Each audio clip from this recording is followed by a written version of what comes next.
Welcome everyone to the first patch for the live version of the Practisim Designer.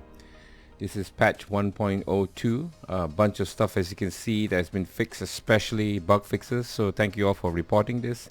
Most of it is due to MacOS having some issues with textures and stuff like that, which crashes the tool. And so I fixed that, and you can see the whole list here under bug fixes. So those are the things that I've changed. Some of the new functionality, there are a few things. Let me show you. Let me go through them. Right, the first thing is, for those of you who are using the macOS version of this, I've turned on debugging mode and development mode, so you might see some weird messages come out on screen from time to time. Maybe, but most of the time you probably not see anything. But if there's any crashing and any problems with this, the system will generate a crash log, and then all you can do is just come onto Discord, and when you report your problem, you can just send me the log and your stage file so I can take a look at it. So that will help with debugging a little bit. Next thing is, if you have, let's say I drop a few props over here. Let me do a wall.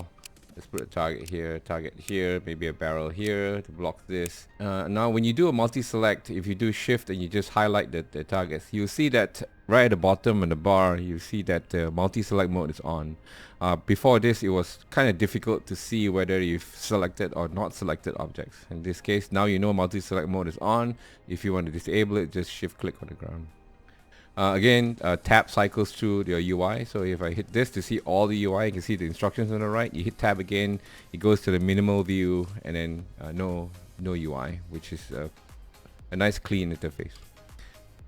So that's multi-select mode. The next thing is mirror whole stage. So today you have a flip. So if you look at the right hand side, under flip and mirror stage, the mirror functionality is brand new. Basically, flip allows you to, let's say, just basically hit P and you flip all your props based on the middle point of all your props. So for instance, from here to here, the middle point is here, so you will flip all your props based on that middle point. What if you want to mirror this? Some of you stage designers, when you build a stage, you sometimes wish that you want to have a perfect copy on the left and right side. There are some stages that are designed like this, where you have the left side array of targets, you want to have it to mirror on the right side, so that you have a symmetrical stage design. And so you can do that now. In order to mirror a stage, there has to be a middle point, a midpoint. And the midpoint is essentially the midpoint of the stage. So if you look at the bay, the midpoint is somewhere around here. And so what I do is, if I hit Control P to mirror a stage based on instructions, it will basically make a copy of all your props, flip them over to the other side, and basically allow you to create a mirror. So hit Control P, it generates something like that. Also, the middle point is actually down here. So if you don't want like this, you just hit Control Z to undo. So let me just select everything here, or select all, Shift A, and I'm going to move this over to here on this side of the middle point. I believe this is the middle point here. And now if I hit Control P, it will just basically mirror your stage, whatever you selected, and then shift select on the ground to unselect. So there you go. Very easily, very quickly, you can build one half of the stage and do a mirror, and you have a perfectly symmetrical stage design. So that's a new enhancement. And the last piece is sightlines. So for those of you who like to use the sightline object, I've increased the accuracy of the sightline object now, so it should be much better, but it might slow down your system if you have a slower machine. But let me know. What do you think? Perhaps sometime in the future I will give you an option to configure the sightline object to low, medium, or high accuracy. And that way you get to choose what you want. So that's it. And then I have a bunch of new props. One is a wooden platform. So if I go to support structures, I have this wooden platform now that you can use. We have this in Paul Bunyan Rifle Club. We use this from time to time on one of our longest bays, which is pretty cool. Again, you can rotate and manipulate this as you wish.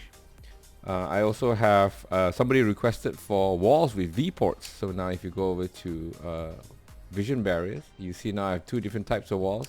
One that looks like this is basically a 2x2 meter wall with a hole cut in the shape of a V, and then the other one is cut in the shape of an A, like that. Yeah, pretty fun, I guess. And one last update, I completely missed this. If you look under props, you see that I have a bunch of guns here, and then I have my open gun, which is built by my awesome gunsmith John from JPL Precision. This is the gun I use. I never had a magazine, so if you needed a stage where you have your guns starting at one barrel and your magazines at the other, there were no magazine models. So somebody suggested to build some magazines, so I built one now. Here we go. So now you can put magazines on this side. You can clone them like that. Yeah, so that's it. I hope you all like this update. Please continue to report problems if you see them. I hope to see you all on Discord, and I appreciate your support. For all you Patreon subscribers, thank you so much for supporting the project already.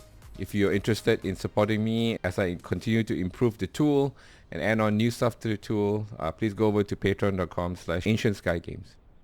So apart from that, I hope you all have a great weekend and see you on the range.